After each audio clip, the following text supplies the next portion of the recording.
اب جسے صوفیاء سے تعلق ہی نہ ہو، ہاں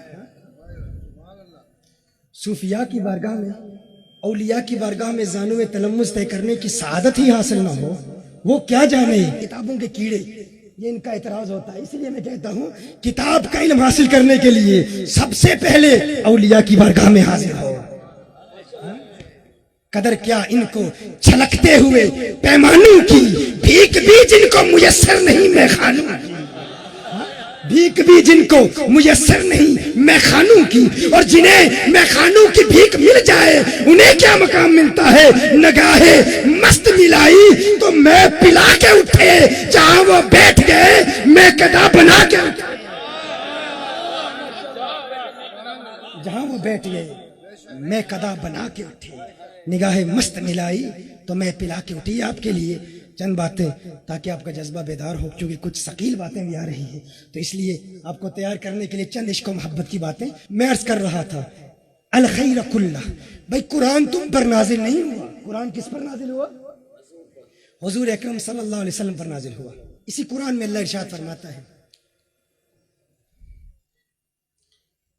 لو انزلنا هذا القرآن على جبل لرأيته خاشعا متصدعا من خشية الله.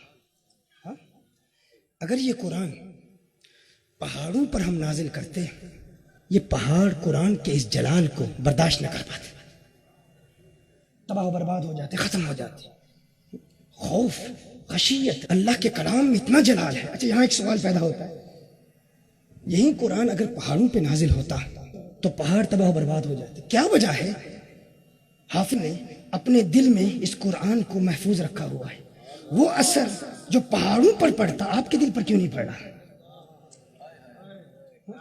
کبھی اس بات پر غور کرنے کی کوشش کی؟ آپ بھی حافظ صاحب ہیں نا، بے شمار حفاظ بیٹھے ہوں گے یہاں پر. کتنے حفاظ ہیں؟ ذرا ہاتھ اوپر کیجیے. بھائی ہماری مسجد کا یہ 13-14 سال کے بچے قرآن کو اپنے دل میں محفوظ کر لیتے. اللہ ارشاد فرما رہے پہاڑ تباہ و برباد ہو جاتے. پہاڑ قرآن کے جلال کو برداشت نہیں کر سکتے. حافظ قرآن کو دل میں سنبھال لیتا ہے، محفوظ کر لیتا ہے. وہ قرآن پڑھتا ہے تو اسے سکون ملتا ہے، اس کے دل پر سکینہ نازل ہوتا ہے. حضور نے ارشاد فرمایا. یہ کیا وجہ ہے؟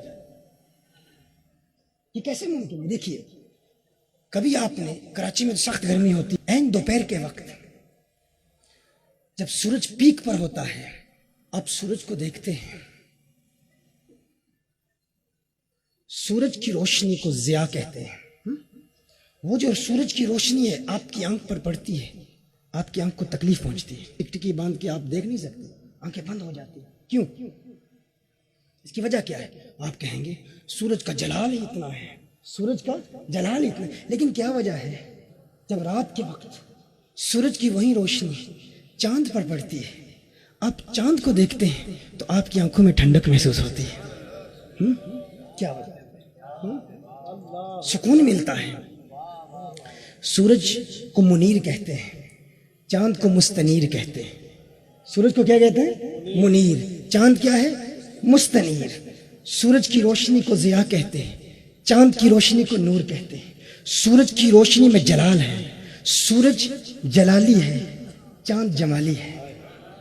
چاند کیا ہے؟ جمالی ہے. جب سورج کی جلال والی روشنی چاند کے جمال والے سینے پر پڑتی ہے، جب جلالی روشنی جمالی چاند پر پڑتی ہے، ہم اس چاند کو دیکھتے ہیں. وہی روشنی اگر براہ راست ہماری آنکھوں پر پڑتی ہے ہمیں تکلیف محسوس ہوتی ہے، لیکن جب چاند کے وسیلے سے اسی روشنی کو ہم دیکھتے ہیں ٹھنڈک محسوس ہوتی ہے.